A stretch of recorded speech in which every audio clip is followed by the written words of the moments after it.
All right. I'm ready. Let's do it. Welcome back to another episode of Unfiltered Copenhagen. With you, as always, I'm Ford, and we have the wonderful Rodolfo. Thank you for that. Was the most beautiful introduction so far. hmm Oof.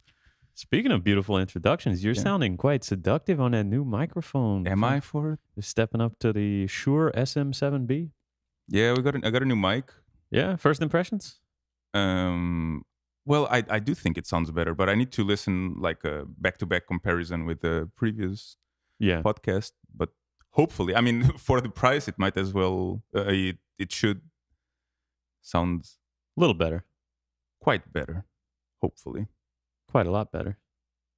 Yeah. So, I went shooting this morning.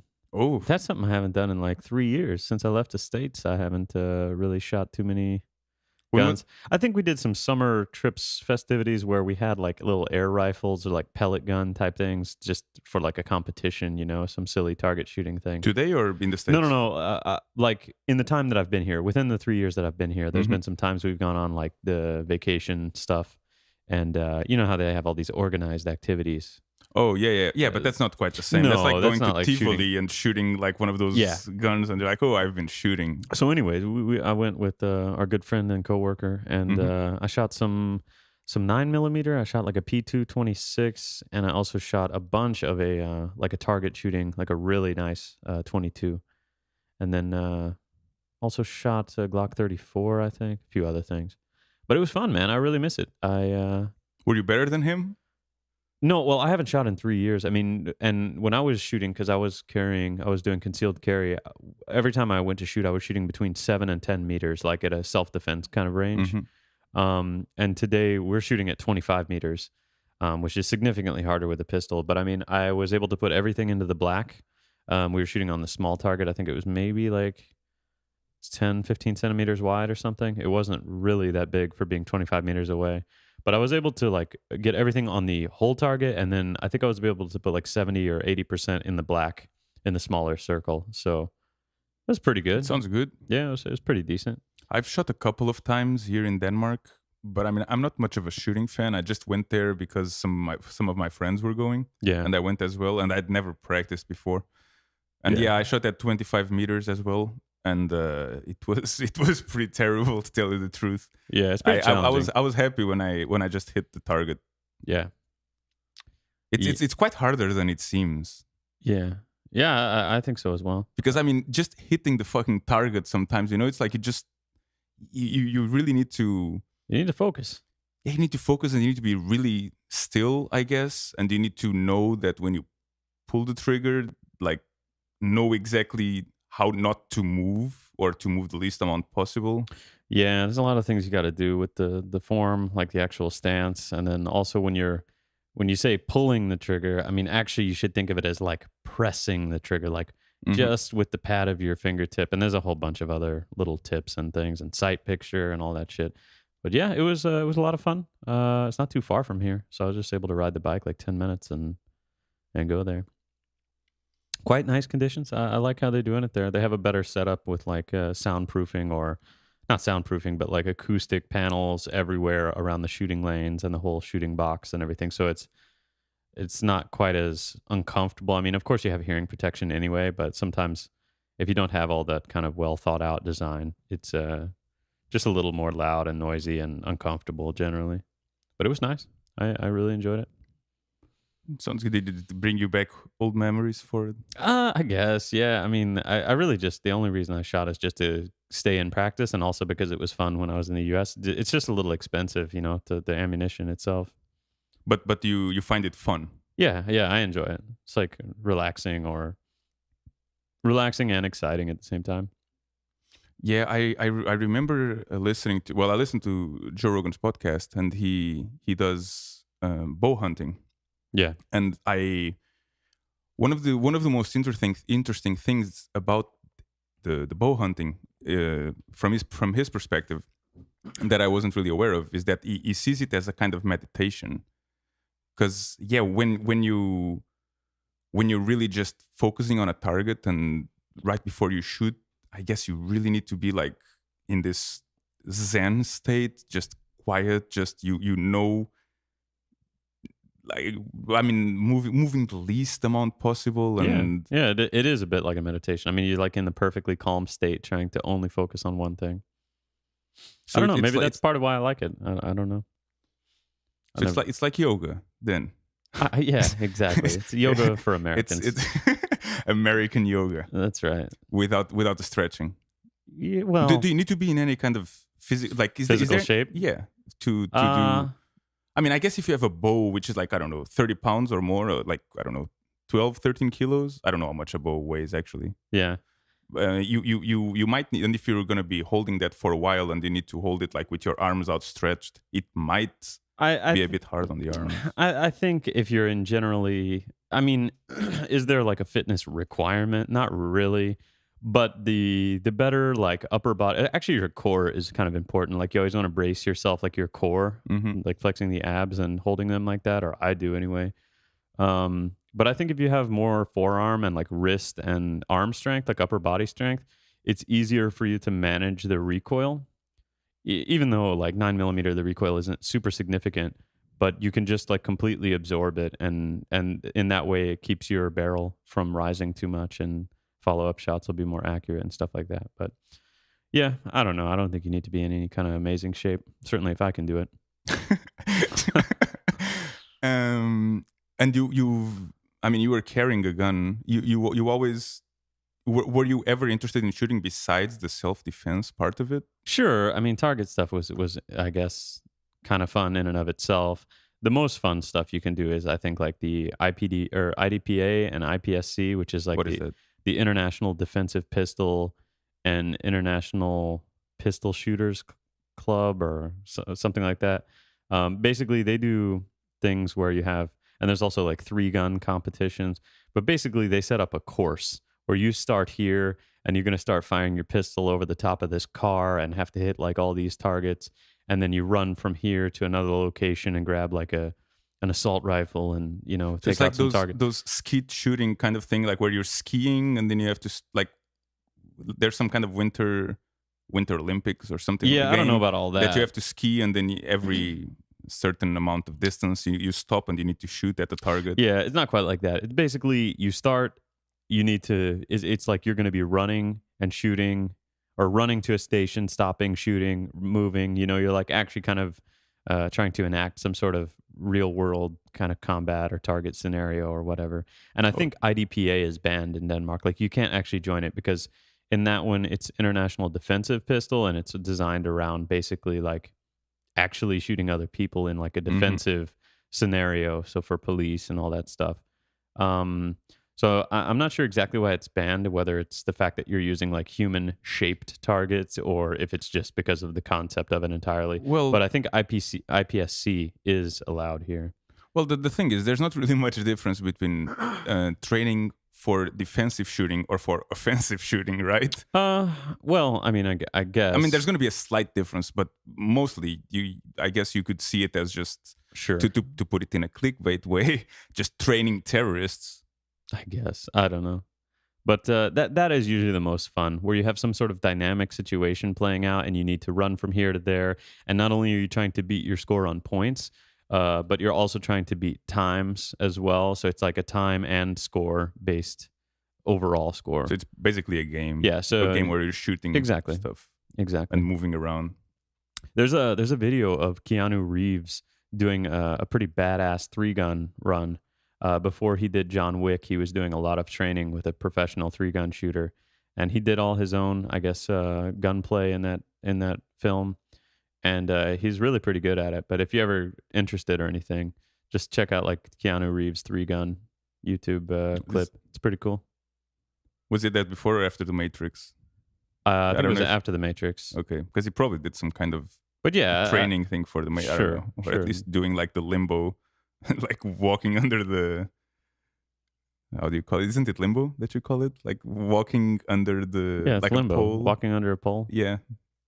So Yeah.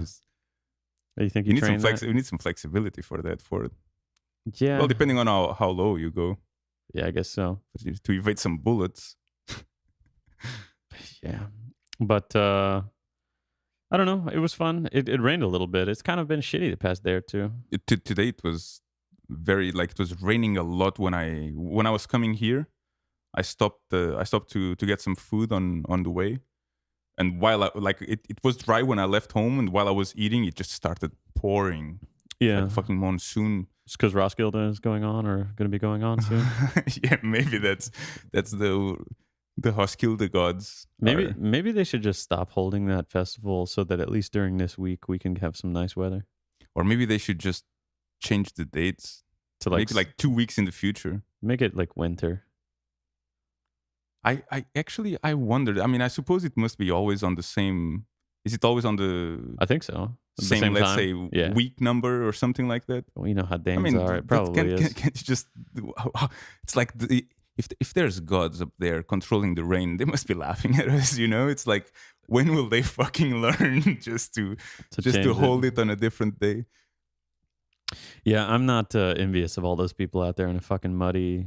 Oh, it must be Right. terrible. I mean, I'm sure it's fun enough, but I mean, Jesus, I guess I'm just too old for being out there sloshing around in the fucking mud, all my shit mean, just filthy and You know, I could like I don't mind because we go to Smookfest pretty much Yeah. every year as well, and we stay in our company's office when we're there, so we don't have to stay in tents or anything like that. not living like savages. If you want to call it like that. I mean, there's a certain charm to stay in a tent, but not when it rains. That's the charm is all gone, in my Yeah. opinion. But like, I don't mind when we stay in the office and we like, even if it starts raining a lot, which sometimes it does, because it's Denmark after all, even though it's Jutland. But at least we're in the office, so if it starts really raining, we can actually find some shelter that is not just a tent, and then I don't mind so much because I'm with friends. We're all there. We still have, I don't know, drinking beer or just Liquor, having fun. depending on what it is. But on a tent in a place like that, all dusty and maybe I'm getting old as well. I don't know, but it doesn't Yeah. sound that appealing to me anymore. I mean, where's the refrigerator, man? You know, Why do you need a refrigerator? I don't know. So make like a turkey sandwich or something. Well, there's food stands. Yeah, but what if I want to make my own sandwich? But actually, the food at Smookfest is really good. I remember every time we've gone, we found like all the food stands we've been to have been pretty fucking good. Well, I don't know if all, but I think most of the ones I've been I think to. they're acceptable. I guess I'm picky enough. But you know, for the most important thing is that there's a fläskesteg. You know, I never had the fläskesteg at Smookfest. Okay, you need to change that this year. Okay, but You I'm need gonna to have try to. it. I'm gonna have to tell him, hey, no salad, no cabbage, none of that. I just need the fläskesteg, and that's it. You know, that's what I want. Basically, I just You want want some bread and bread some and pork. some fläskesteg. Yeah. Yeah. But you take the rind as well, right? The What, skin. the skin? Yeah, of course. Okay. What do you take me for, a chump? So no sauce, no hemulel, no. No, I'm not big on all that. Okay. The reason I don't like sauce, like the thing is, I actually like some sauces. The reason I don't like to get the sauces put on the sandwiches or burgers and stuff is because you never know how much of an idiot the guy is that's putting it on. And so sometimes they put so much fucking sauce on the thing that it's like the burgers like and sandwiches like soggy and fucking leaking, you know? And there's a level of sauce that's like, okay, this adds a nice hint and a nice amount of taste. And then there's sometimes it's like, okay, I didn't want to order a soup, you know? Okay, I mean that's a fair point. But then I have a question for you. Have you ever had the fläskesteg sandwiches in Christiania? Yeah. You have? Yeah. And do you put sauce there? Do you put any kind of No. dressing or something? No, no, no. Because then it's you putting it, so you Yeah. can control the exact amount. Yeah, well, I guess maybe I should consider that. But weren't you arguing that some Danish girl told you the right way to eat a flæskesteg with Yes. himmelal? Or Yeah, no? well, I don't know if it's the right way, but it was like I always have it with hemulel and holkol, the red cabbage, Yeah. and those like the cucumbers, the pickled cucumbers, like The sweet ones. no are they sweet? I think they're sour or Are they? well, it doesn't matter. With the pickled cucumbers, because at least I always learned that was the traditional way. Maybe the hemulel is not traditional way. I don't know, but I like hemulel. And yeah, this girl once told me that at least on Istelgrill, So the grill place on Istegel, a famous one, like it's back from the 70s, I think, Yeah. and they're very famous for their fläskesteg sandwich. And she told me that for me to eat the fläskesteg sandwich there the right way, it should be with béarnaise sauce. Oh, okay. I don't know if béarnaise. this is true or not, but I mean, I believe her. Yeah. But I've never tried it because I'm not big on béarnaise sauce. I really don't. I'm not really that crazy about No, don't you think it's already Anywhere. like it's going to be rich and fatty and kind of like? Do you want to add more fattiness to it with the béarnaise? I don't know for it, but if someone says that that's the way to eat it, at least I need to try it once. Yeah, but that's just like their opinion, you know. Sure, but how do I know if they're not right Well, unless yeah, I try it? Yeah, that's true. You got to try I mean, everything at I least do, once, right? I do. Not everything once. Most everything, Okay. I would say. At least food wise, I think I'm willing to try pretty much anything. Yeah, you can challenge me on that. I was thinking about. You can something. challenge me on that. I don't was care. Thinking about something. I will probably. I've eaten insects. Would you have done the Fear Factor challenge? Which one? When Joe Rogan asked that they had those girls drink like a pint of like goat semen or bull semen or some shit like that. I don't even know. It's like donkey semen or Okay. something. So the thing is, I mean, that's not a cuisine item, I guess. no, but no. Okay, the first thing is, I kind of want to know that it's not going to make me sick for sure. Right, what I if mean, it- I can't control like Okay. drinking milk and Yeah, getting yeah. sick from it. But what if it's like pasteurized or like boiled for No, your okay. safety? Yeah. So As long as there's no risk of it getting sick, I and don't. it's just the idea of it or the I don't know, No, the taste, the smell, I whatever. don't get disgusted by the idea of anything.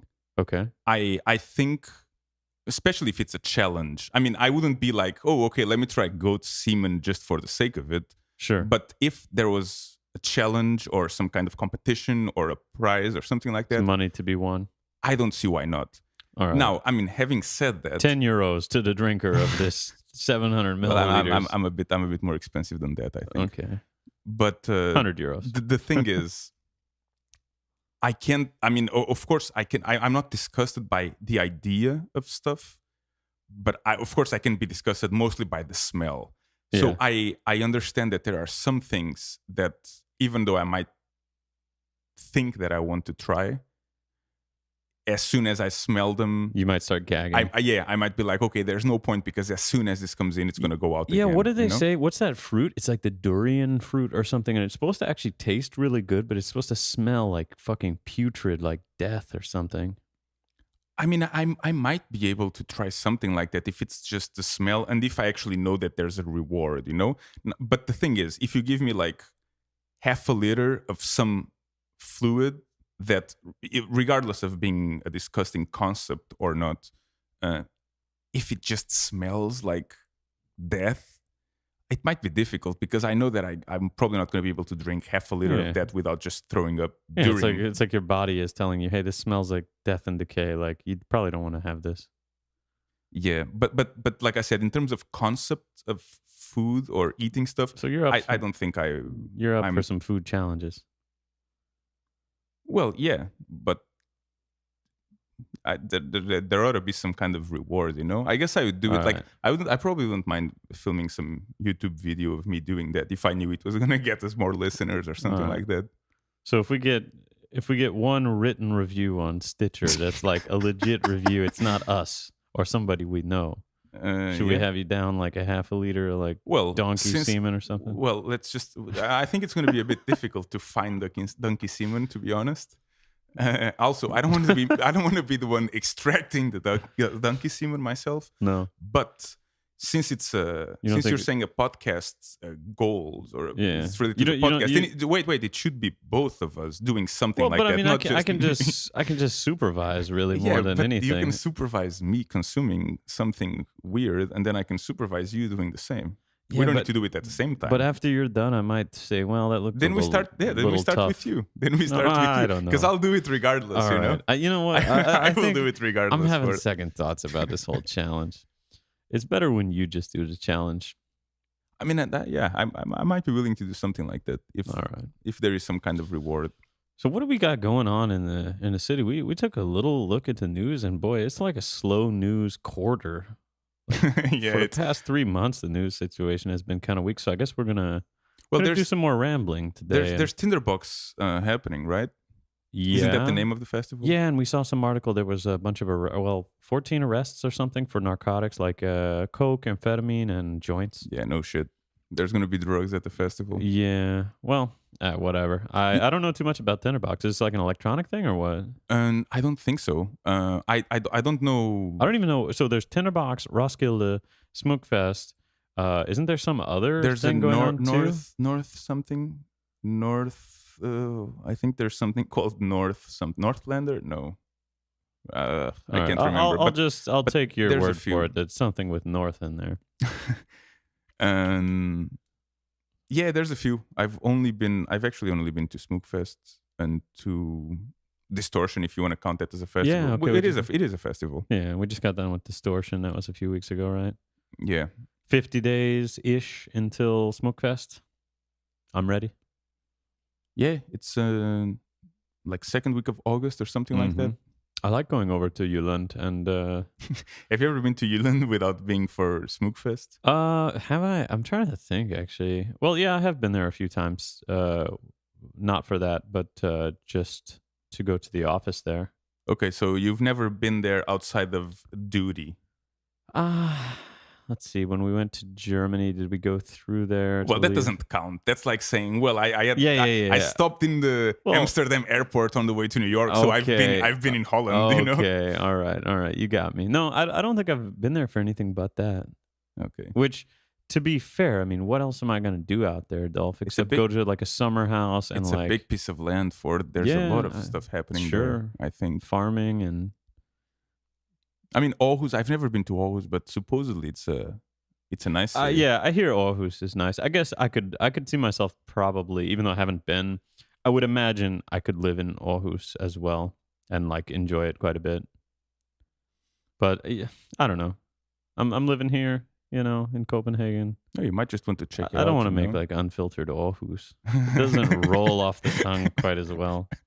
Actually, speaking of that, did you see the video of a guy? He made that song like "Fuck You Copenhagen," and No? it's an Aarhus guy that's basically saying "Fuck you Copenhagen" because you took all my friends. No, I haven't seen. Like, Is he's like, that new or? it's I don't know. Yeah, I guess in the last week or something, it started getting some publicity. It was on /r/Denmark subreddit. No, I've And, never heard of it. Is also on I don't know. But I want to check it. So what is it? The song? What's the song It's about? just literally about him being angry that all his friends moved to Copenhagen. So he's like, "Fuck you, Copenhagen," and they're just like drinking. Is he really angry or is it like tongue in cheek or? Well, yeah, it's kind of tongue in cheek. I mean, it's not like he's, I don't think he's going to go out and like shoot up a school or anything. But it's No, like, I know, it's but a you know, it's that Danish dark humor, Dolph. there's like angry rapping. Yeah, and no, then it's not like that at all. It's almost Okay. like a folky Okay, kind of guitar Okay, fair enough. riff song or something. Yeah. I mean, musically, I don't know if you're going to be blown away by it. I'm not And expecting the video work as well. I also don't know if you're just going to be floored because you got a little video background yourself, but it's good for a little chuckle. 5 out of 10. Would All right. share it once and probably never share it again. I'll check it. Do you know the name? Just if anyone listening wants to check it out. Yeah, it's probably just "Fuck You Copenhagen." Okay. I think. Do you think I can Google that and still be eligible for citizenship some years in the future? Yeah, probably. You just tell them, "Hey, it's some of that Danish dark humor." Yeah. And I'd be like, then the key to Danish dark humor is first you tell them that it's Danish dark humor, and then when they don't laugh, then you tell them, "Oh, you just don't understand." That's the way to do What it. if they're Danish, the ones you're talking to? Then just say, "I guess you haven't clearly mastered the concept." Oh, that could be tricky, you know? Because that's every time that happens to us. Anytime there's some guy that says some joke and it's like kind of Unfunny. it's not funny, but it's like maybe offensive or like not that I get offended, but like you just like, okay, you can't tell a shitty joke and expect it to be funny because you added some nasty words or some like, some offensive shit in there. Like if non-PC if the term. joke isn't funny to begin with, but it happens to have some racist shit in there, then they'll be like, you don't laugh, and they're like, "Oh, I guess you don't understand Danish dark humor." And I'm like, no, no, no. I totally understand. It's called sarcasm. The concept exists in every country. And it's like, it's not funny. That's really all there is to it. Like, I don't understand your joke because it's not a good one. But people have gotten kind of heated about that sometimes.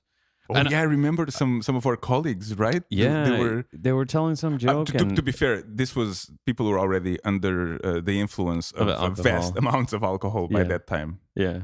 Yeah, they just, told a joke, and I mean, it was like a 2 out of a 10, like maybe a chuckler. Like you just have a little bit of a, "Huh, okay." Like that was the reaction Do you that remember the joke? I don't remember it. Okay.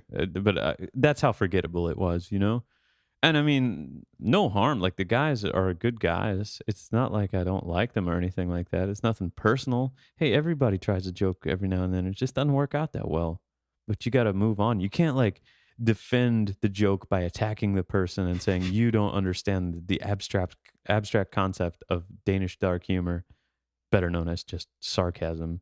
Okay, I don't know if the instance that I'm thinking of is the same or not, because I think at least the one I'm thinking about, it might have gotten heated because the non-Dane actually made some Well, no, there was a few. accusatory. A few of a few of the non-Danes. It was you, me, and then A bunch of others. a Doesn't few matter. of our other Mhm. colleagues.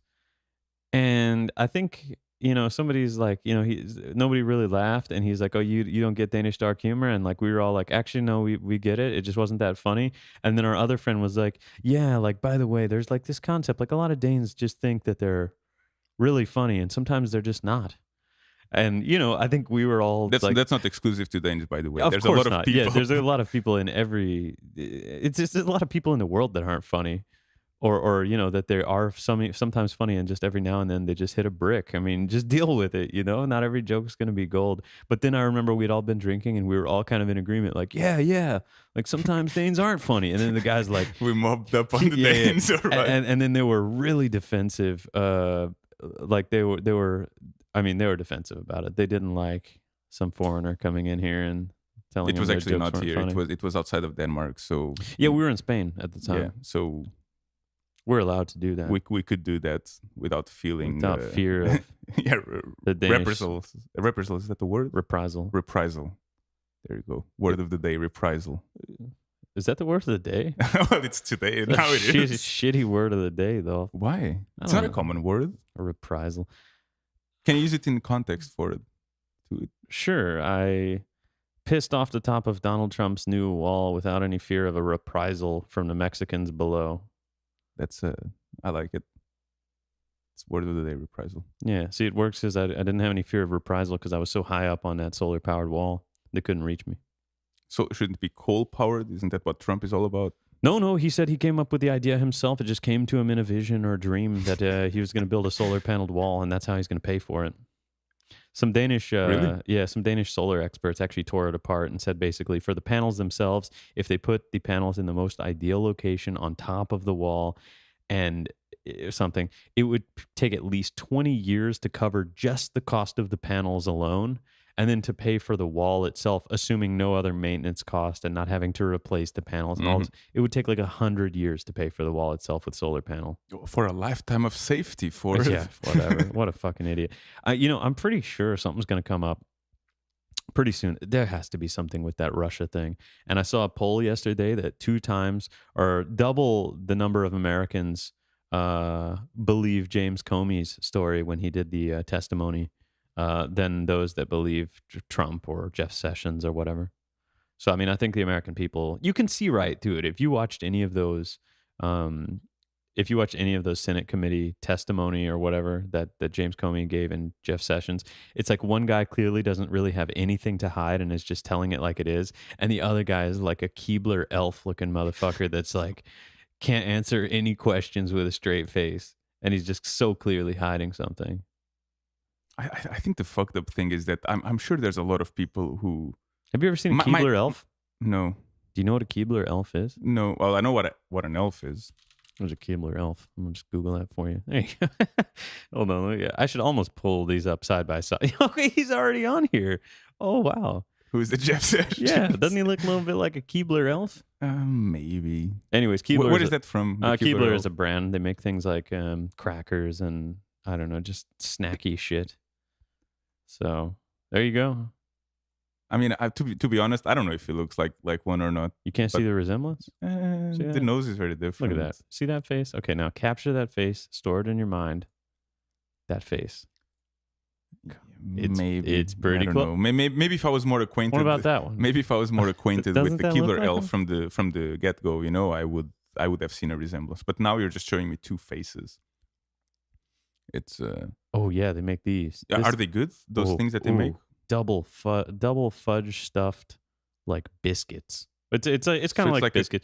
cookie Well, with two they, cookies with chocolate in they the make all middle. kind of shit. I mean, look at these cookies; they're fucking legit. I'm trying to think of something that's even. Oh, these elf grams. Is it only cookies that they make, or is it only sweet stuff? I don't know. What's a list of all the? I mean, do I look like a Keebler product like specialist? I don't Ford, know. you're American. All right, You let's know look a at, lot of these let's things. look up the Keebler company. Here's the list of their snacks. Some of their snacks. What do they make? Oh, they make saltines, a pretty popular Grams saltine. original. They make a bunch of club variety crackers that are quite good. They make a whole bunch of graham cracker shit. Animals, frosted cookies. You know, I think my favorite cookie brand look at is Pepperidge Farm. At least the American cookies. Yeah, I agree. Pepperidge Farm. Pepperidge Farm. It's is all about so those good. Pepperidge Farm. What are they called? The Milano. The Milano. Yeah. The Milano are so good. The mint Milano. Where's those mint ones at? Oh man. When I lived in the States, Oh. this was my favorite. It's cookie. like you're and you just go through this shit in one sitting. This is my favorite. Is the mint Milanos. It's like an Andes mint inside of a cookie. Oh my god. It's basically like a cookie sandwich with chocolate in the middle, or mint in this case, and chocolate. Yeah. But this is better than just the traditional cookie. I miss it, Dolph. I think This you is can good. actually get Pepperidge Farm stuff here though.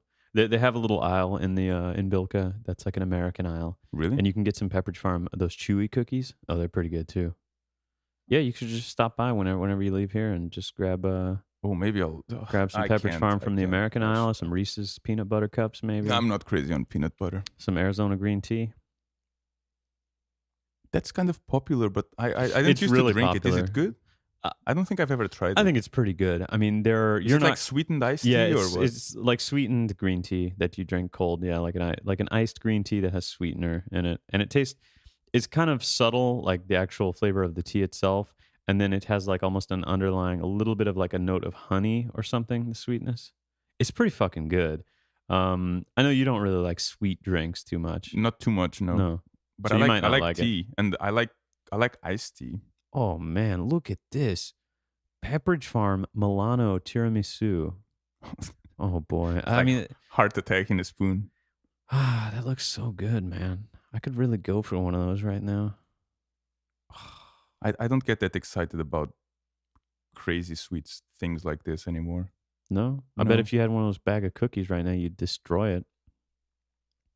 I don't know if I did. I mean, you know, I used to have like a really big sweet tooth, Yeah, not anymore. but I think in the past 3, 4, 5 years, I kind of gradually lost it. so are you more of a salty, a spicy, or a sweet? Like if you had to define one taste that's like what you It would be salty for sure. salty. Yeah. Salty. I mean, I like spicy. Yeah. I like spicy more than sweet, and I like spicy food. I'm not against like it. I don't stop eating stuff just because it's spicy. Yeah. But if I had to choose between salty and spicy, no, I choose salty for sure. I think so. There's too. also more variety. What Yeah. about you? Salty as well. No, it's not sweet. That's surprising. No, I don't think so because I think there's more salty stuff. Like we're talking about More if you- variety. Well, yeah, there's more variety. I mean, there's plenty of sweet things and plenty of salty things. But what I'm getting at is in the sweet category, there's only so many types of sweet, whereas I feel like in the salty category, there are so many different various things that you can get that are salty that are so good. I don't know. I'd go for some You might have a salty, point. crisp bacon on top of a double meat patty. No, Some cheese right now. No and salad. they don't want to put no anything dressing. sweet on that. When I was in this, not when I was living there, but a few years ago, I was in the States, and they had Burger King had a bacon sundae. So like the ice cream, Yeah, and then sundae, they put some bacon bits on it. yeah, they put bacon bits on it and a bacon strip in the middle. Okay, I don't know about the strip in the middle. Those bacon bits on certain things that you would think would be a weird combination can be pretty good. Like bacon and chocolate is actually a pretty good combination. Well, okay, I believe you, but I have to tell you that of course I tried it because I had to try it. Sure. I mean, it's the same thing we're talking earlier. I have Yeah. to try it, you I don't know if how I that see it, one was. and I can tell you that it might sound good in concept, This is or not very maybe good. it doesn't. But no, and you know why it wasn't good? It wasn't. The bacon was just too salty, Yeah. and the sundae was very sweet, and it was just too much of. It didn't meld No, into like not a at all. proper Not at all. combination flavor. It was just like two separate things that were Yeah. each very So extreme. it wasn't necessarily the bacon flavor in an ice cream, Hmm. It was, I think, all the saltiness that really didn't go well together with the sundae. I think you should try at least one slice of like chocolate dipped bacon. It's pretty I good. tried that. That actually doesn't sound too bad. It's pretty good. Yeah, just like that. Just the bacon with the chocolate on it. I think they cook it first and then they let it dry. It's not super oily, and then they coat it with the chocolate and let that dry. I think it's pretty good. I tried that. Yeah. I You- mean, yeah, I'm only going to eat like one piece of it. I'm not going to, it's not something you can, it's just so rich, you can't just sit there and eat like a whole bag of that. Should we have a challenge? Well, I mean, if it's for a challenge, I can do it, but The best for it comes out when That's right. in dire times.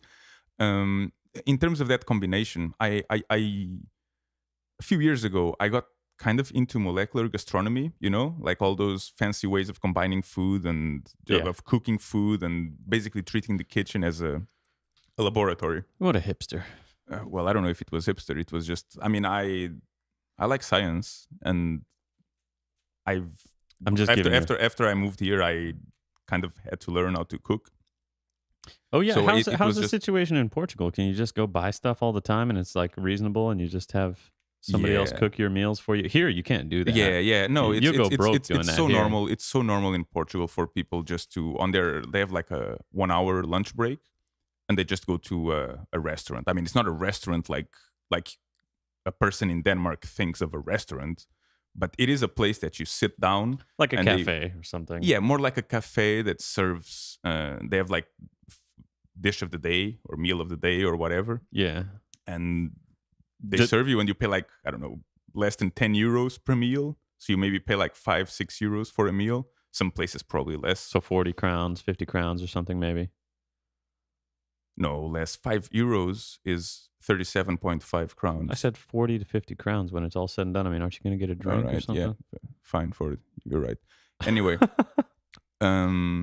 so it's very affordable, Yeah. and it's normal for people to, at least for lunch, like we for example, in our job, we get food delivered and we just Slop. eat there. Yes. Well, I mean, we eat the. Actually, No, yeah, I mean, Oh, okay. but do you understand that we get food delivered? Sure. But in and we Portugal, eat it people there. just go out. They go out. Yeah. I mean, and the eat it. U.S. it was the same. I think at my old job though, they did start to do that lunch thing. Companies have been kind of clever to do that because it keeps the employees from leaving and taking too much break and I don't know all that. But the food at our place now has gotten pretty poor in the past month or two. It's like all those food companies are really good when you In the first week or two. well, no, when you first want to sign them up, they like bring out all the big guns. They make the meals like as well as they can with the best chefs and everything, and you're like, wow, this company's great. We want to have them deliver lunch, yeah, from here on out. And then they start delivering it, and it's like the first week or two, it's really good because they have like the best chefs they have making it. And then once they have you hooked as a customer and on that subscription or whatever, they just like outsource the job to like the interns or like whoever it seems. And then they turn around and take the good chefs and go try to land another customer. And so basically, like the first period you have with the lunch company is really good. It's like the honeymoon phase. And then the quality just goes down. And some of it is from being tired of the place itself. But I have to say that like the quality is actually worse too. It's not just because I'm tired of that specific food. It's because they do a worse job over time. Okay, so now I have a question for it. Yeah. Do you genuinely believe that there's some kind of conspiracy like that, or is No, it? I don't believe there's a conspiracy at all. I believe that literally, like I said, when you try to like, what's their business? Their business is To getting get more clients? to get yes. more clients. When you're looking to sign up a client, who do you want to make the food that they're going to sample when they decide whether or not they're going to use your company? You want your best chefs, your top guys that've been there the longest, the guys that have the most experience, and you're probably going to make a special like smaller batch of whatever. It's not going to be the day's slop that the interns do together. So you make some smaller batch that you bring to them, and you probably bring it quicker so it's more fresh and blah blah blah. And then you land that customer. You maybe make sure that first week, second week they're taken care of with the best chefs or whatever, and then you're on to trying to sign another customer. So your best chefs are no longer making their food anymore. You just put it to like interns or students. Okay, And but you genuinely believe that that's what happens. I I'm not saying yeah, it's not. and I don't believe it's like a conspiracy. I just believe that that's probably the best way for them to do business, because the cost of like a company having to cancel the contract and then find another one is often like somewhat prohibitive. So it's only until it gets bad enough where people are just like, okay, fuck this place. We need a new lunch company. We should just rotate them like every 3 months. I And I'll agree, this company was way better than any of the other ones we ever yeah. had So far, it's been my at the favorite. beginning. I feel like as time has gone on, I'm not so wild about some of the dishes. They just try to do too much. They're like trying to be too clever. It's like, oh, today we had a recommendation for an American style, whatever. And it's like they totally missed the mark on the meal. And why not just stick to something you know? Well, because if they, I mean, they need to Spice it up. Yeah, else it gets boring as well, right? I mean, it's also what you were saying that you I guess you kind of tend to get tired of. Same old dish over and over. Well, they don't make always the same thing, but of No. course they do recurring things, and I think more important than that, it's not like they're making the exact same dish, but for example, if they're going to make Thai food Yeah. and they make Thai food once a week, I'm just throwing it out there Sure. randomly. If And- they make Thai food once a week, even if they don't make the same dish, a lot of the things are going to be made the exact same way. Yes. Yeah. And then it gets boring, or tired. You get tired of it like that. Yeah. Even though you're not eating always this exact same dish. Anyways, I'm pretty glad that we have it because you save some money. But I mean, actually, I think last week I went out to get a burger 2 or 3 days out of that week. I mean, the food was that bad on some of those days. Oh, you didn't have it on Friday. What was it? on Friday was like a turkey slop, like a sawdust turkey slop, and it's so. Can you explain what slop is for people who are not acquainted For with? anybody who's not familiar with the concept of slop, I mean, that's what you feed to pigs, right? It's just you just throw a bunch of assorted shit into a bucket and let it kind of decay into a soup of disgustingness. So basically, a lot of the dishes they give are very watery and runny and like sloppy. And it just feels like some days it just feels like they took whatever waste they had and just threw it in a bowl. And the worst thing about some of these slop dishes, like especially with the turkey, is it's very easy to cook turkey that's too dry.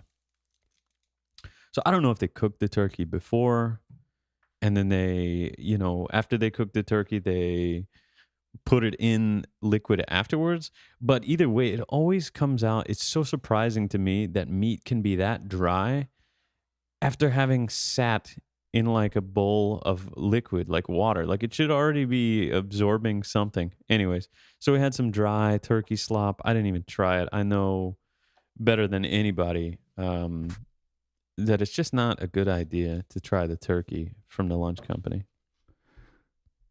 I like how I mean, I'm pretty picky, I guess. you are. Okay. You are. I can tell you. But at the same time, some of those dishes are really bad, man. I mean, I understand. I like how you basically introduced the term slop to the company, and it became a thing. Basically, nobody calls it lunch anymore. They just say, "What's the slop today?" Yeah. And it just became a meme, basically. Yeah, what's the slop today? And it's like turkey slop, pork slop. It's pretty much we just identify it as whatever type of meat is in the slop, and then like if there's a flavor profile, like it's like Thai beef slop or whatever. And they've always put some creative names on the menu. It's like, oh, today we'll have, they have like a story writer behind the menu. They He'll put be like- effort into the menu. They put so much effort into it's writing like they about have the a menu. copywriter for the menu or something. Yeah, it's like one of our employees was recently on a vacation and inspired by a Thai dish, and today we've prepared whatever. And then like it gets to lunch, and we're all just like, oh, looks like they got some Thai slop, But It's probably the best food we've had so far. and to be fair, it's cheap. If all you're talking about is just getting calories in to where you don't have to go do it, and you don't have to leave work and all that, it's nice. That's also the thing. One of our colleagues, what did he say? He said like the most important thing for him in terms of like when he's hungry and it's lunchtime It's convenience. is proximity, Yeah, basically. The yeah. proximity of the food. Yeah, And I mean, he has a point. I agree. I mean, you Especially don't want to have to go out and do stuff. You just get the food right there. But other people have different standards, like you for it. You're There are just, certain days. I mean, I'll eat all the way down to where it's about 3.5, 4 out of 10. Like that's kind of my cutoff point. The meal can be 4 out of 10 on the scale of 1 to 10. If it's a 4, it's not very fucking good. I'll tell you that. But below average for sure. But it is at least good enough for me to like usually say, okay, I'll sit here and eat it. Anything below that, I'm strongly considering whether it's time to go get a burger at like Yo Burger, Greasy Spoon, or something. That's also the thing. The burgers are so good here. And they're close. And I mean, shit, it's pretty quick. You just walk down there. 10 minutes later, you got a delicious fucking burger. Yeah, I just went to Jagger on the way here. Yeah. So I stopped there for some food on Istigel. We talked about that in some of the podcasts, right? Yeah, but they had a new location in Amma. But Yeah. You went to the one on Istigo. Yes, which is the first one. Okay. I think it's the first one. The original. But I'd never been there before. So when we talked about it, I hadn't been there yet. And today I needed some food, and my usual kebab pusher was like I went there and I was waiting in line because there's like 2 people in line. Yeah. So I was like, okay, I can wait for 2 people in line. And then I'm there. I wait for 2 minutes, and all of a sudden, I see the guy like taking 5 pieces of bread from the toaster, and I'm like, "Fuck this! I'm not staying here for 5 plus the 2 people that are in line." So I just went to Jagger because I hadn't been there before, and I got a burger, and I got fries. Double burger? Of course. Well, I don't know. It was not double, but it was an XL burger. So they said it had 200 grams of meat. Okay. And then you're gonna like this for it. Basically, when I asked for the burger, they asked if I wanted like onions and tomatoes and basically salad. They asked me if I wanted salad. Yeah. And I'm like, yeah, sure, put it on. And then they charged me 5 krona extra for it. And I was like, fuck this. It's not even about the money. It's like I just want the original burger. I don't want to pay extra just to have some tomatoes and salad. But I thought of you because so you would probably pay 5 krona for them just to remove it. Yeah, and you just don't want to pay 5 so they don't I just didn't want to pay more. I mean, just give me the original burger. That's what I want. So if I go there and I get a burger, by default, it's going to just have meat and cheese? No, I think it had some dressing. Jalapenos, maybe. Oh, okay. I mean, it was very bare bones, but I think it had jalapenos. Okay.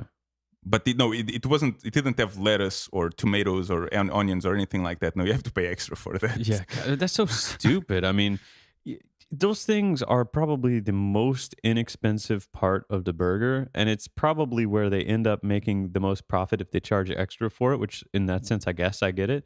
But at the same time, like they also, a lot of places just stack up all that extra shit on the burger so they don't have to put as much meat and cheese.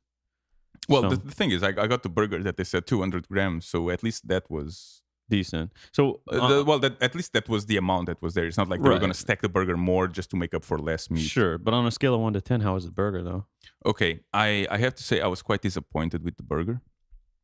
It didn't taste bad. It wasn't necessarily bad, but there's so many good burger places in Denmark, in Copenhagen, that that one was just subpar. 5 out of 10, 6 out of 10, what?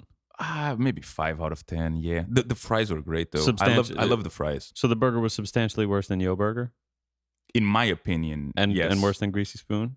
Yes, and in my opinion, worse than Juicy Burger and worse than the other one on Kulbun, Tommy's. What about in comparison to like a fast food place like Max Burger or Burger King? Was it at least a little better than that or no? Yeah, it was more real, so to say. Okay. So I mean, McDonald's and Max and Burger King. I eat anything, like we're talking earlier. I eat anything. The human and I do enjoy, and I can enjoy even subpar food. And it's not that I didn't enjoy the burger. It's what I was saying. When there's just so many good burger places, it's hard to justify it. To justify that one for that price. And how much was it for the whole meal? 120. Okay, so it's about in line with the Yo Burger prices. Yeah, but not quite as good. It's 80 if you only get the burger, and it was XL burger. I guess you can get a smaller burger as well. but Yeah. I don't think less meat's gonna make it taste better. No, I don't think that changes the dynamics there. Well, I mean, But that's at least I made it worth the visit because they had a blackboard on the wall for kids to just draw. You know, yeah. it's just full of, it's not even graffiti. It's just random scribbles here and there, and I basically just left a small advertisement for Unfiltered Copenhagen podcast Yeah. in there. Yeah, I saw the So picture. It looks good. if you're listening to this because you saw that, welcome. Yeah, and I guess congratulations on the underwhelming burger as Well, well. they serve other things. They serve, I think they serve nuggets, chicken nuggets, and other kinds of food. Oh, speaking of Oh, burgers. you got excited. No. Speaking of burgers, we have like the heads up on the secretive location of the new gasoline grill, don't we? Isn't it public by now? Is it public now? I mean, Okay, I don't know if it's public, but Okay. at least on their Facebook page, there's a lot of people just posting the address. Okay, there. yeah, but I So mean, I don't think it's that secret anymore. But like a week ago or something, it was still pretty secret. Was it a week ago that our friend No, told us? yeah, but when our friend told us, I went to see the Facebook thing. Facebook And page, it was already there was on no, it's not. It wasn't officially there. But Oh. if you look at the comment section, every like fourth comment was someone posting the address. Okay, but it's going to be on Niels Hemmingsensgade next to the Jazz House. And so I still haven't tried gasoline grill, Yeah. and as a burger enthusiast, Me neither. I feel like I actually, gotta me do neither. it. Yeah, and Should we just go do that sometime? we should go there when there's slop at work. Yeah, it's only 6 minutes away from where we are, the new one. According to Yeah, it's a side street too. Yeah, So I'm ready. My body's ready. I mean, I could go for a burger right now, actually. A double bacon cheese, maybe some avocado on it. I'm surprised you like avocado. For it. Avocado's so good. I mean, that's like That's the only salad. that's a that form you of can take. salad that I can really get behind. Yeah. Oh man, I'm kind of hungry. Actually, I'm thinking about it. So what do we got here? Let's just take a Wait, look at least one We did find some articles, right? news It's just article. Kind of. What do we got? Like a few articles, just a handful of articles. Okay, so what's the first one? First one: animal rights group seeks to save Italian dog on Danish death row. Thousands are rallying around Iceberg's cause on social media, but will it be enough to save her? So there's this Italian restaurant worker whose dog has been sentenced to die by the Danish authorities. His dog is a Dojo Argentino, and I don't know. I was trying to show you some videos of these earlier. It's one of the 13 breeds that are currently banned in Denmark. These dogs are used to hunt like wild boars and pigs and shit. They're fucking strong, and So it's a big ass dog, basically. it's a big, strong dog.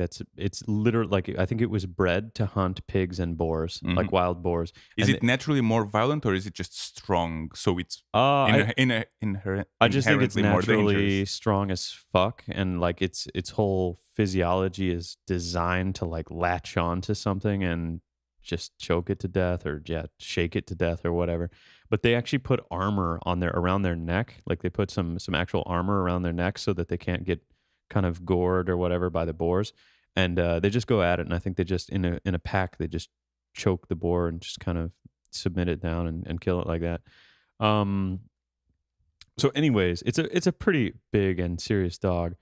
He was able to easily enter the country with the dog from EU, passing some routine customs controls, showing the dog's passport and veterinary documents. And apparently, if the dog had not bitten a man, then probably she would have never gotten any attention from the authorities. So Wait, the dog has a passport. Like animals Yeah. are required to come here, Yeah, and yeah. even though it's a banned breed, they allow them to come into the country. Or guess so. I mean, when my girlfriend, when we moved here, she had to bring her cat here, or our cat, whatever. Well, it was hers when we got together, so I always refer to it a bit as hers, even though it's our cat. But she had to get some paperwork from like the USDA, like the Department of Agriculture and all that, and get like a pet passport and make sure that all the shots were in order. She had to get a microchip and all kind of stuff.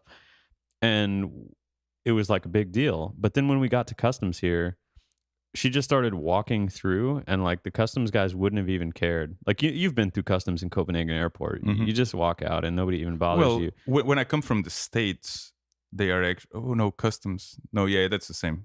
Yeah, never mind. I was Yeah, thinking you're about talking about passport control. No, no, control. no. Yeah. But when you come to once you're through passport control and you get to customs and it's like, hmm do you have anything to declare that you need to pay on? And literally, like nobody ever I gets was actually stopped I was there. actually stopped once. Really? Yeah, because I went to Vegas for this computer hacking competition, Yeah. and like we used to go. I DEF used to have CON, a right? team. Yeah, at DEF CON, we used to go every year, You're a champion. and yeah, we were champions in 2011. Woohoo! Anyway, so I mean, we took it pretty seriously. That's why we won in 2011. And so we used to bring equipment into the States because we wanted to have monitors and Sure, all your a computer router gear. and stuff like that. So yeah, we brought more than just our computers. So we brought monitors basically. And when coming back one year, I was basically coming back with like a big monitor case Yeah, on my hand, they wanted to make sure you and didn't yeah, buy a monitor and they there and bring basically it. they were like, "Oh, stop there! What is that?" I'm like, it's a monitor. So they basically just asked me to explain. But I mean, I told them that yeah, it was You just brought it there and you brought it back. Yeah, and But yeah, they didn't ask for any kind documentation. or maybe they asked and I just said I don't have it. I nobody told me to do that when I left it, so I don't have anything. Yeah. I can't remember exactly what I said, but I mean, I didn't. It didn't take more than a minute to Yeah. just basically explain to them that no, this is just a monitor that I brought. So, anyways, when my girlfriend came with the cat, she was walking towards customs, and honestly, she could have just walked right through. You know what I mean? They never would have even bothered just carrying the cat carrying case or whatever. But she actually wanted to do everything right, you know, and she walked up to customs and like there was not even anybody. She had to like ring a bell, and then the guy came over, and it was almost like he was annoyed at her for even like having the audacity to like ask a question, you know? He's like just walk through almost was the attitude. But she's like, "Oh, I have a pet here. I'm bringing it in the country, and here's my paperwork." And literally, I think he just looked at it for like a half a second to look like if it even looked legit, and just whatever, you're good. Just passed her through. hmm So I don't think they're extremely stringent, the controls. So maybe that's how he got the band dog through. And probably pretty understandably, I would imagine he didn't even know that the dog was banned in Denmark. You know. Yeah, maybe not. But I so wonder. yeah, I guess the dog bit a man or something. After getting it. So, Bit okay. a man or something. That's a Okay. way of just downplaying it. Well, all right. No, okay. So the dog got into a fight with another dog in public. Somebody tried to break it up or something, and the dog bit the guy that was with the other dog. How bad was that? I don't know. It doesn't say anything. It says that's really all it says. And it says an onlooker reported the incident to the police, who then tracked down his owner or whatever seized the dog. So, I mean, it sounds to me like the dog was either not on a leash or not under the control of his owner if it bit somebody else, and then like, you know, the police had to track him down. But I don't know the whole story. Anyways, apparently the dog is going to be scheduled to be put down by the Danish authorities. He's being held in the kennels in Copenhagen. There's people protesting outside the Danish embassy in Rome. Yeah. That's interesting. So I guess Italians are getting are taking it personally that their breed of dog. I mean, isn't that, at least that's what I gather from it. Yeah, I mean, in 2013, the government was also criticized after it emerged that 8 of the 13 dogs on its outlawed list, which it released in 2010, had not attacked anyone in the country. Like no documented cases of those particular 8 out of 13 attacking anyone. Well, maybe that's because they're banned. Yeah, you know, the Dojo Argentino was not one of those 8 though, so I guess it has. So it had some history. Yeah, it's. I mean, did I show you the picture of this dog? I mean, yeah, you show me a video as well. Fucking serious dogs, man. You show me a video. I mean, yeah, they're really beautiful, but they're also. I mean, they're bred specifically. I think. I mean, there's videos of it with. Let's see, it's also known as the Argentine Mastiff, a large white muscular dog that was developed in Argentina for the purpose of big game hunting, including wild boars. It would exhibit steadfast bravery and willingly protect its human companion. It was bred in 1928 from the Cordoba fighting dog, along with a wide array of other breeds, including the Great Dane. What's a fighting dog? Is it just a name or the Cordoba fighting dog? Yeah. It's let's see, it's an extinct breed of fighting dog. It was a crossbreed of a Mastiff, a Bull Terrier, an English Bulldog, and a Boxer. Its temperament includes being very fierce, very aggressive, strong, vigorous, and relentless. A male would often kill the female during mating. Ooh. But when they call it fighting dog, like do they actually have dog fights, Yeah, like cockfights, but with yeah. holy shit. It's When was this happening? it's a big controversy. Well, I mean, dogfighting is illegal in the U.S., but Michael Vick was like a famous, I think, a quarterback for Oh, I the. remember hearing about that a few years Was he back. a Yeah. quarterback for like Atlanta Oh, it Falcons or doesn't matter. something? Yeah, whoever. Anyways, he was in some dogfighting ring or whatever. Oh, But he played. the Yeah, he played for the Falcons, Eagles, a few people. but when you say he was in the ring, did he have his own dog there, or he was just betting Okay, on it, or what? so, in July 2007, Vic and three other men were indicted on a federal felony charges of operating an unlawful interstate dogfighting venture known as the Bad News Kennels.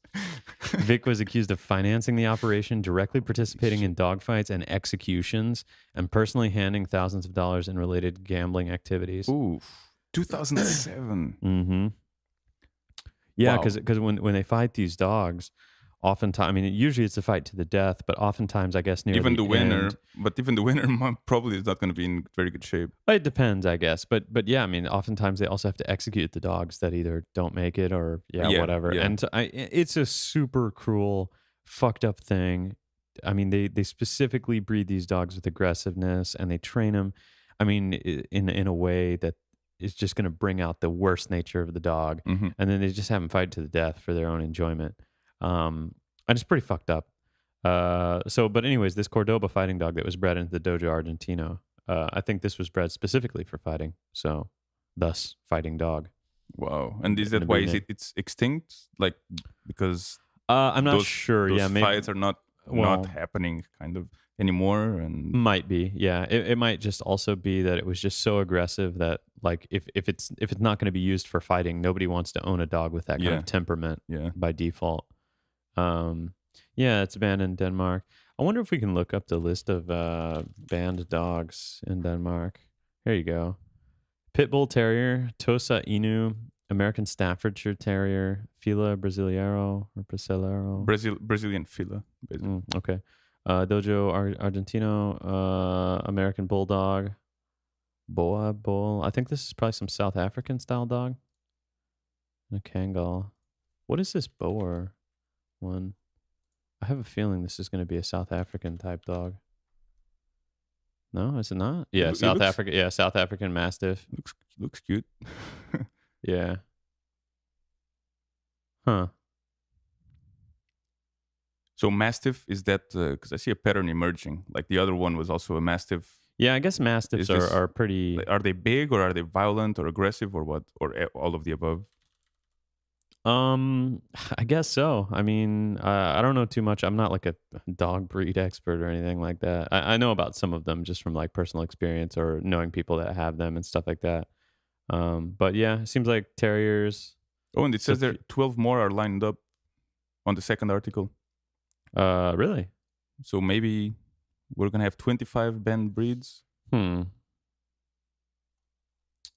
Yeah. Okay, those are the banned ones. You were missing some on the other one. So Yeah. I mean, I don't know. Some people don't agree with this and they say that certain dogs are not inherently violent. And while I will agree that that's mostly true, I think also certain dogs are bred with a certain set of physical characteristics that make it so that if they do get violent, they're particularly dangerous. You know what I mean? Like especially like pit bulls just have like an iron grip with their jaw. Like you're not going to get a pit bull off of you if he really wants to bite you. You know what I mean? And probably some of these other dogs with really well built jaws and physicality that's just going to be hard to deal with.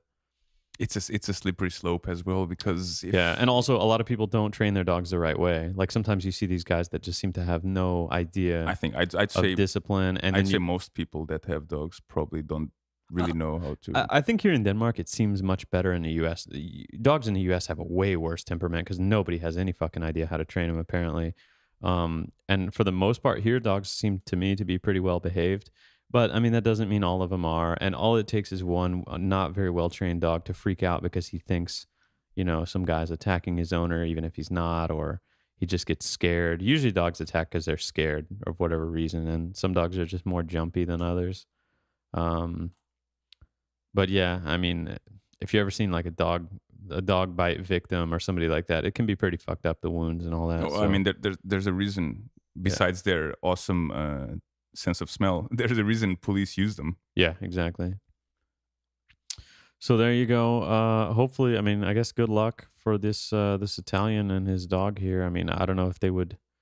I mean, to be fair, I don't know how I feel about this. I want to feel bad for him and for the dog, but I mean, if the But if the dog is dog if the attacks dog is somebody else, and and first, it's if the banned, dog is fucking banned, I mean, yeah, don't bring him here, or at least don't then come crying because they want to put him away.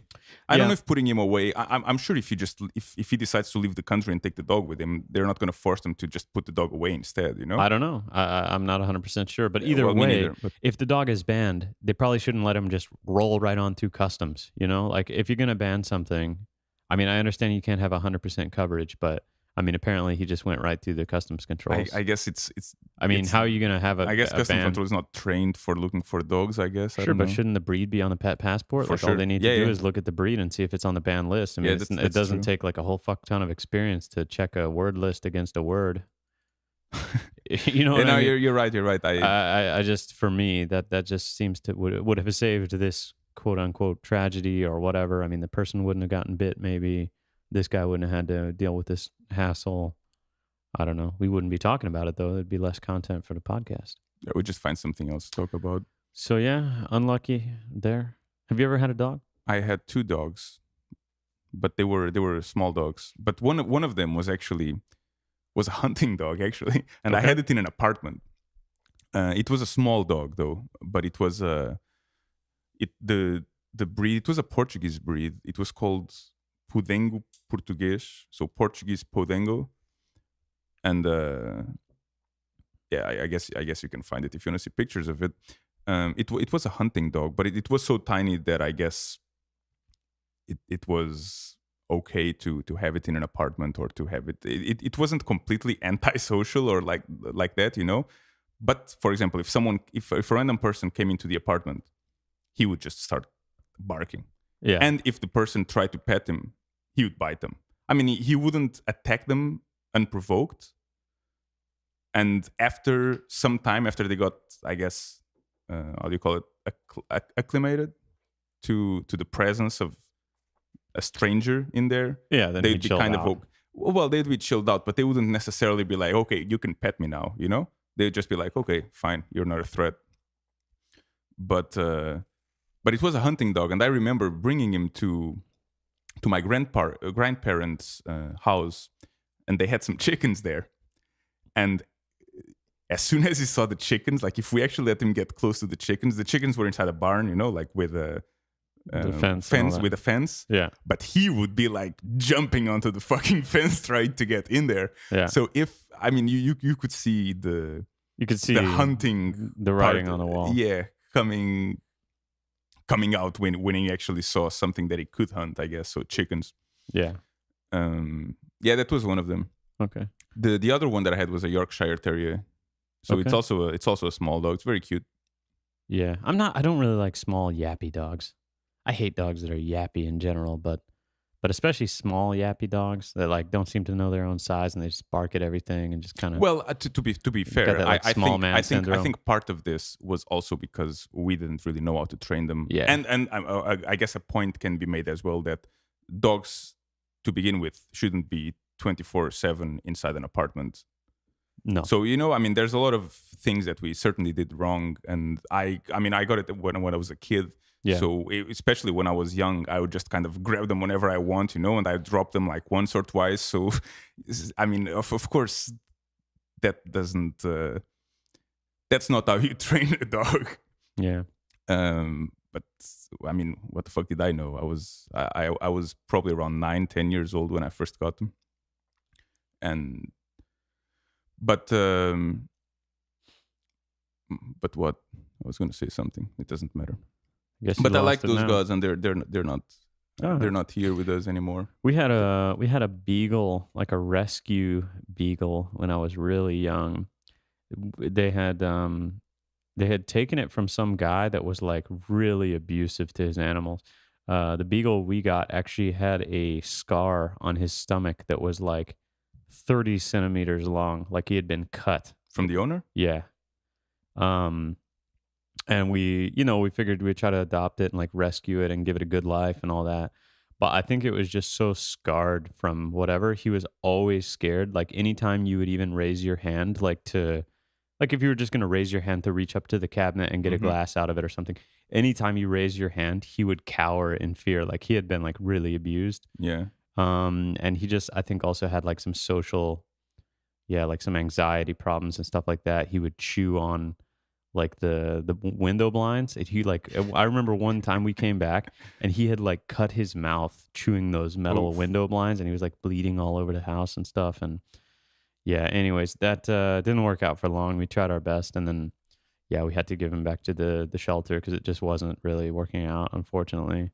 And he was already pretty old at the time, so I guess he had already had all that kind of stuff ingrained in him. Or Hmm.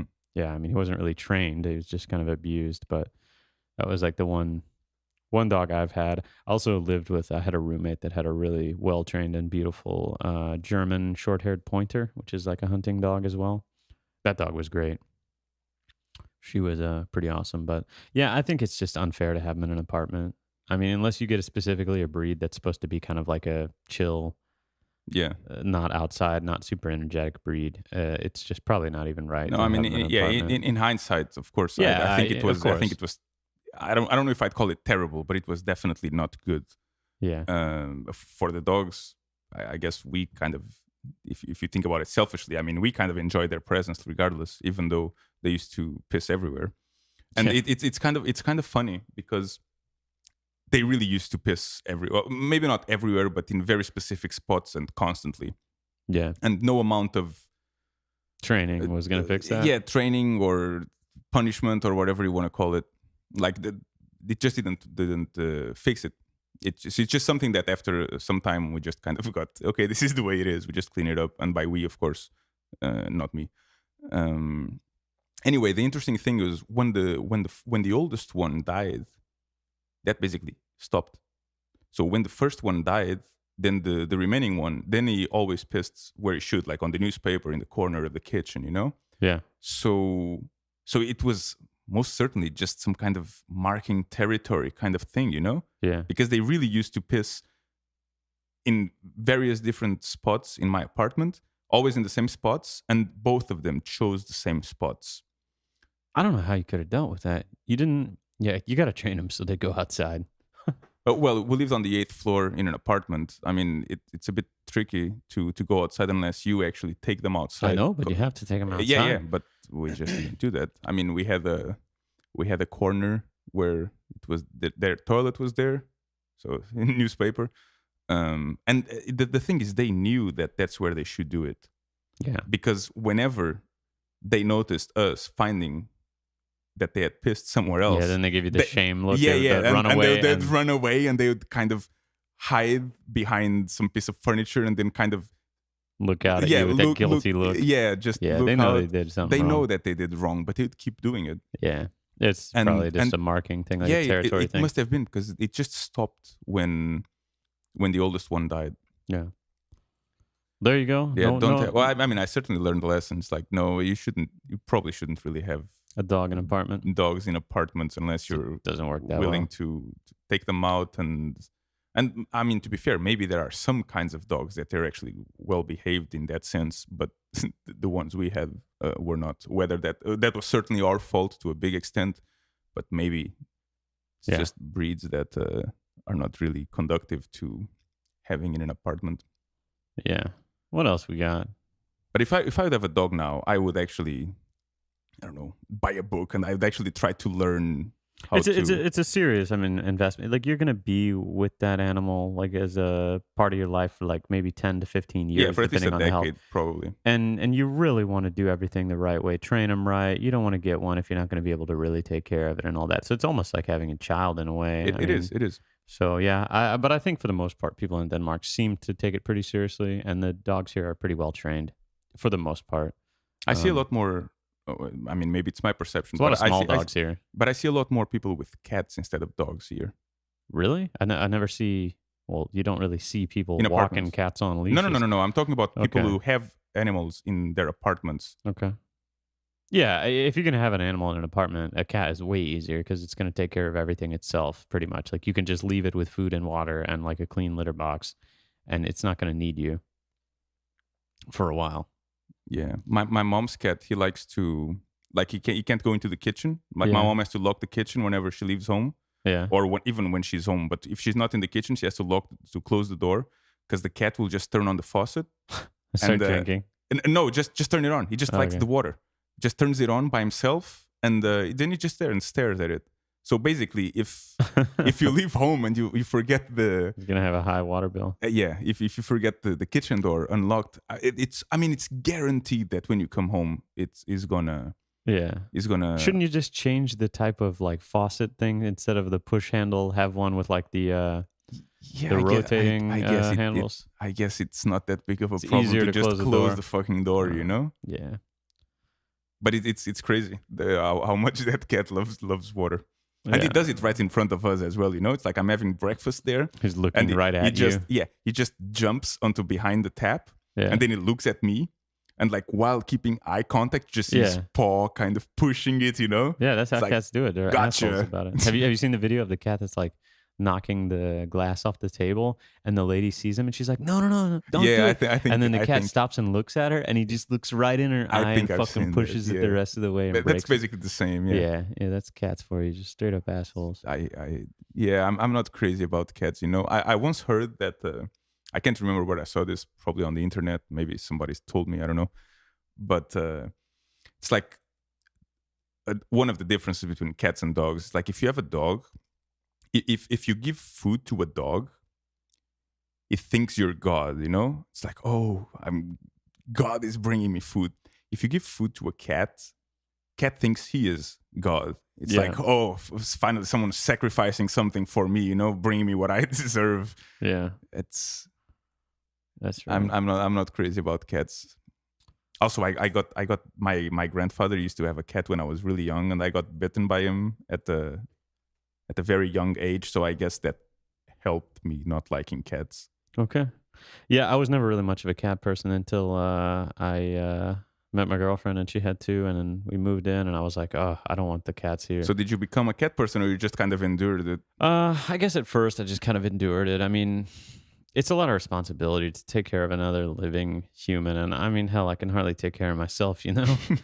So in that sense, and also I had an allergy to cats as well because I never really grew up around them. So I was just constantly sneezing, eyes watering, sniffly, you know, just kind of suffering So because of that. what happened? Did you? Well, first off, I mean, I took a lot of allergy medicine during that first period, and then I think I eventually built up some immunity to it. Okay. It's only if the hair and the dander gets like right in my face now, or like directly in my eyes, that I have problems. So you can pet cats. Yeah, but after I pet them, I'm not going to be rubbing my face or my eyes. You know, I need to wash my hands before I How do often that. do you rub your face during the day? I mean, not that much, but every now and then, you know, sometimes your eyes are bothering you. Kind of Yeah. rub your eyes a little bit Yeah. or something to relieve pressure. I tend to find that I rub my eyes most often after I cut off some chili for cooking. Oh yeah, that's the perfect time. It just happens. Yeah. I don't know why, but it's always when I find myself rubbing my eyes. Yeah. So what else we got? Literally, we really didn't have that many articles, but I'll just hit you with another juicy piece that we thought that was worth talking about. Right? Go on for it. Copenhagen hotels up in arms over insufficient taxi supply. Well, this is what happens when you ban Uber, right? Yeah. Guests are being forced to wait for up to an hour during busy periods. I mean, this wouldn't happen in the States because capitalism and all that. capitalism and free market and stuff like that. I right? think that's a crock of shit, but okay. It was Hotel a industry, yeah, I know. It was a Danish dark humor, right? Fortu- Hotel industry in Copenhagen is calling for an increase in the number of taxis in the Danish capital. I guess d'Angleterre and Hotel Kong Arthur contend that guests are being forced to wait for up to an hour. You know, why don't the hotels just have their own fleet? You know, like, they don't need too many, maybe 5 or 10 taxis. Like, why do they have to be like asking for the city or the government or whoever else Yeah, to and have more taxis? When a cruise ship docks, there's no way to get enough taxis for the demand.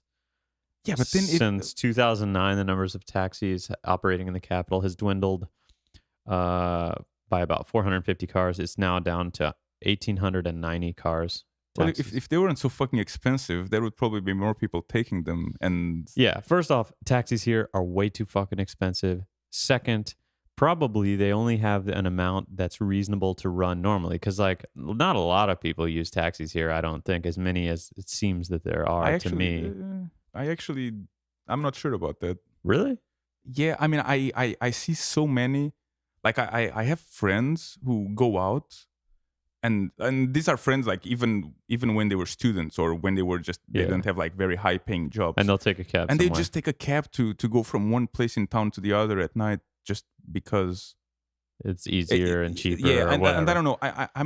I'm a bit cheap and stingy maybe even, Yeah. but I mean, but when I it's would never do something like that. You know, I think most of the cab rides that I've taken here in Denmark were basically because I just tag along with other people because I yeah. would not be willing to spend that amount of money just to go from A to B. I mean, I would say we'd probably take a cab at most a couple times a year, like around the city. And that's usually it's like 3 in the morning. We get to the metro, we find out the train's not running, or something like that, and it's raining or cold, or we don't want to wait on the bus.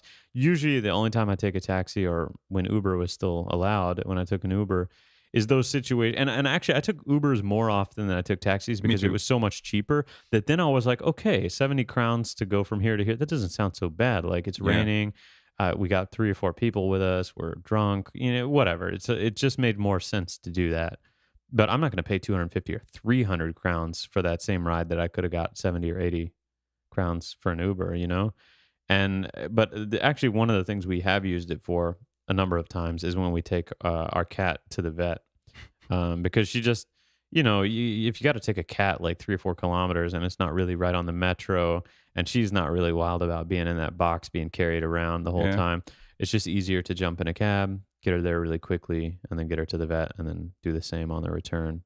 But I mean, I guess yeah, you're probably right. These hotels, if people want, well, I don't know. I mean, Especially D'Angleterre. I mean, it's a sure, like an elite hotel or a high yeah. profile hotel. It's expensive. Why can't they just have like a fleet of even just 5 cabs? You know, Not even really full not cabs, actual but registered cabs. Like maybe they could just have like some vans or some a cars or whatever. shuttle. Call it It's whatever you want. only Yeah. like a shuttle only for their guests, and that they charge a certain amount. And then they can call the cab, and if it's going to be too long, then they can offer that as an option to the guest. Um, yeah, I don't know. This is a bit of a stupid thing in my opinion. I I think think it. there's enough cabs for the most part. I mean, when it's really busy, yes, it's going to be hard to get one, but you can't build them. Like you can't imagine to have all these cabs for peak demand just for when it No. Yeah. happens. I And I mean, mean, if it makes sense to have more cabs, then I assume the companies are not stupid and they will yeah, also they would make put more more. cabs if there was more demand and all that. It's just they're too expensive, man. They're way too expensive. I don't know if it's the regulation that makes it cost that much or what exactly it is, but it certainly doesn't seem in line with any other place I've ever lived. What's the most expensive cab ride you ever took? Do you know? Yeah, I do know that one. It's when I Oh, when you came from here. yeah, when I got my bag stolen in Copenhagen the first or second no, the second time I was here, and you actually told me, "Oh, don't worry about Ah, the bag. It's jeez. all good. And nobody would ever steal that in Denmark." And then they stole my bag in Denmark.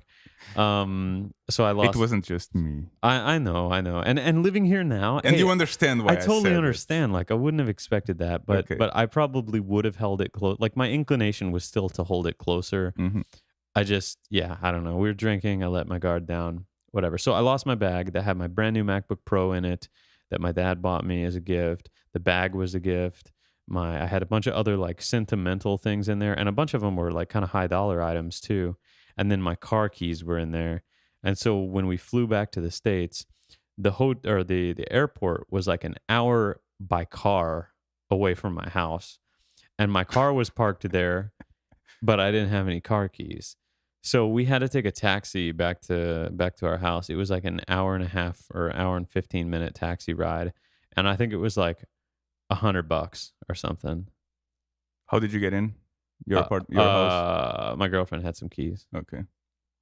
Yeah, but she didn't have her car at the airport because we took mine. So yeah, luckily we were able to get in the house. And then that was after like a 13-hour flight. Then we get off the plane. We're just ready to be home. Take an hour-long cab all the way home. Get in her car, drive an hour back. then get in my car again and drive an hour Oh, back. did you do that on the same day? Yeah, yeah, because they charge you by the day for the parking and stuff too, and all. Okay. Anyways, so it was like on the tail end of a 13-hour flight where I'm fucking tired as shit after having a week of like food poisoning or something. Then I have to drive back and forth across the Houston Metroplex for like 4 hours or It's like something. a Shakespearean tragedy It for fucked me up, man. That was really it was really fucked up. Anyways, whatever. We don't need any more cabs. Just fucking bring back Uber, man. That shit was so good. Just make them pay the right taxes or whatever. Stop all this dumb shit about having them all this. You know they have weight sensors in all the taxis, and that's part of the reason that Wait. yeah, For like what? to weigh that there's an actual passenger like in this car. So for instance, like a taxi driver doesn't pick somebody up and say, "Yeah, just give me $20 under the table." And then take somebody somewhere and just pocket the money without recording the ride. Mm. Like they have sensors in there that shows that a passenger is in the car, and so they don't use it for personal shit, I guess. I don't know. It's to track basically who's in the car or how many people are in the Yeah. car at any given time, to probably avoid theft from the company and taxes and all that.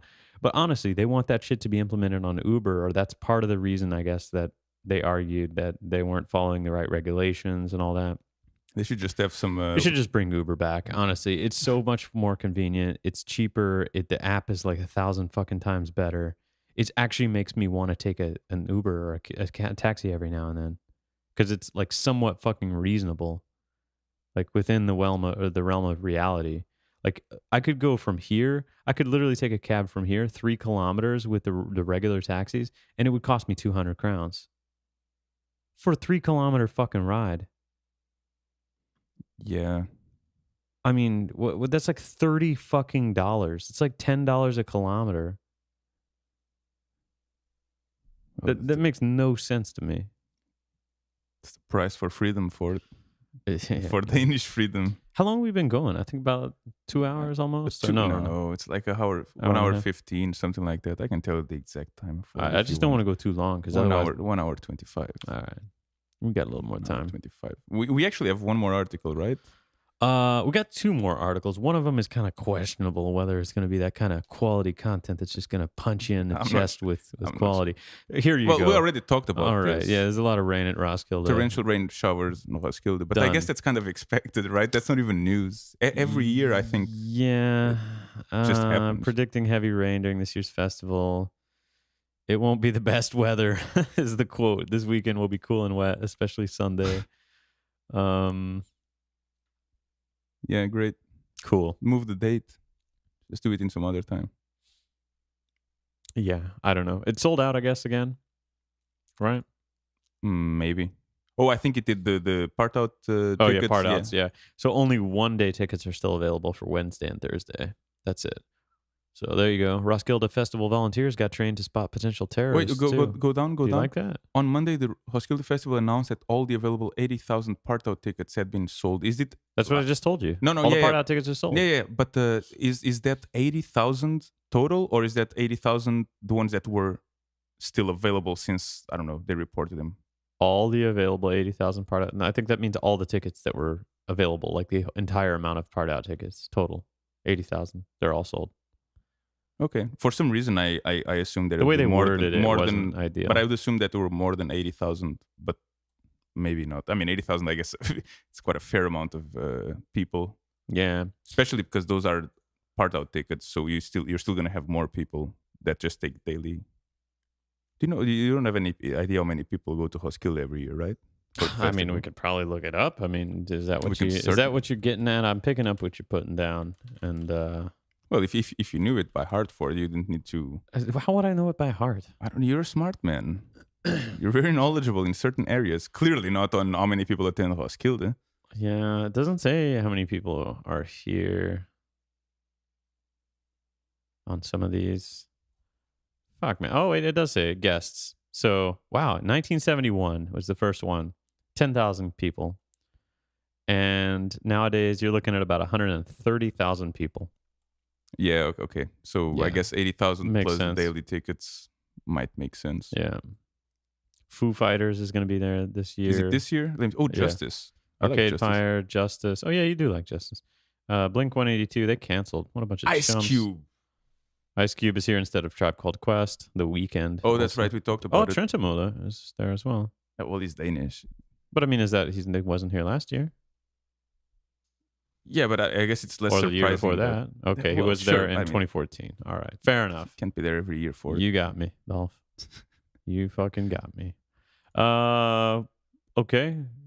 This article sucks. Anyways, most friendly tourist places in the world. Just a spoiler alert: Denmark is not. It's number 31 out of 136 countries. And why is that? It's because it's fucking expensive here. Apparently, Yeah. was the main reason. They said that the security and the overall like quality of life and shit, I guess, and hygiene and all this stuff was very good here, and like the culture and nature and everything. It's just the prices of everything, I guess, is what ruined the score for tourist-friendly country. Which I guess makes sense. Sure, Spain is number one. Yeah, because Spain is cheap. It's cheap. People are nice. Cheaper, Food's at least. good. Spanish is Yeah, the easy weather and is very nice. common. Japan. weather is Okay, great. Japan is interesting. Yeah, our friend just went to Japan. I hear Japan is really clean and nice and that they're pretty good with foreigners. But the thing is the language, man. When he went, he said he felt like a fucking chump because nobody spoke English at all there. Yeah. And he basically had to resort to like looking at pictures and like doing Google Translate on his phone and like pointing at things. And I feel like that would kind of That would puts be a little bit of a a damper on things if you have no idea how to interact with anybody. But I mean, if they also have a lot of tourism, so in a way, I assume that they will kind of know how to deal with this. He said almost nobody except the people at the hotel, and they spoke very limited and broken English at the hotel. So, I mean, I don't think he met a single person that spoke English there, really. Well, yeah, but a city is not more tourist friendly because the citizens speak your language. Well, I guess what I'm trying to say is, I guess the like the hotel staff or people who actually deal with tourists like that. So if there's souvenir shops or stuff like that, they're gonna be able to communicate and deal with tourists, I guess. I guess. I mean, all I'm getting at is like when you see a city, I mean, we look at the Copenhagen subreddit pretty frequently. Actually, we could check that here in a minute before we wrap up, see if there's anything interesting. But I mean, the number one thing is people coming in there like, "Hey, tell me what to do." That's like something a local would do. Like, I don't want to do anything touristy. You know, that's like what everybody always asks, no matter where they go. They're just like, "Show me the real whatever." Like, don't show me the tourist. And to be fair, like you mentioned, I haven't been to Rome, but you mentioned Rome is like super fucking touristy, Oh, and you love the city, and you would like it if basically all the tourists were gone and all that tourist shit maybe was not gone. all, but certainly of if it. it was at least cut in half. It just feels like you're such a chump when you feel like you're getting ripped off in those places with the tourists because you are generally like. you just try to find places that are not like I know, that. and The thing so is, that's it's what actually I'm. difficult. But that's what I'm getting at is when you're saying like that doesn't make a place friendly or non-friendly for tourists. I think it does. Like having some sort of common language, like Spanish is spoken so many places in the world, and it's relatively easy. But like something like Japanese for somebody who's coming from basically anywhere else in the world, you're not going to know Japanese. And if nobody has any other like backup common language like English and people aren't speaking much English there, it's going to be hard for you to do everything from like find out what train you need to be on to, you know, getting food and ordering stuff. I think it makes a difference. And, you know, God help you if you try to get to like a like show me the non-touristy shit to do in Japan. Like, yeah, good luck. I don't know. I like the fact that Portugal is 14th. I mean, of course, Yeah. it'd be nice if it was higher, but Yeah, definitely no number one. You know, Spain's got that covered. Spain. Which is funny because it's shit, in the yeah, same that's kind of geographic true. That's region. kind of- Weather is basically the same. Economy, everything's probably about the same price there. So what is it about the Spanish people? Are they just more friendly? No, Are they I just think- better than Portuguese? I think that what Spain it- is just more popular. Is it? Yeah. Oh, it's certainly more popular than Portugal. It's absolutely I want to go to Portugal. certain.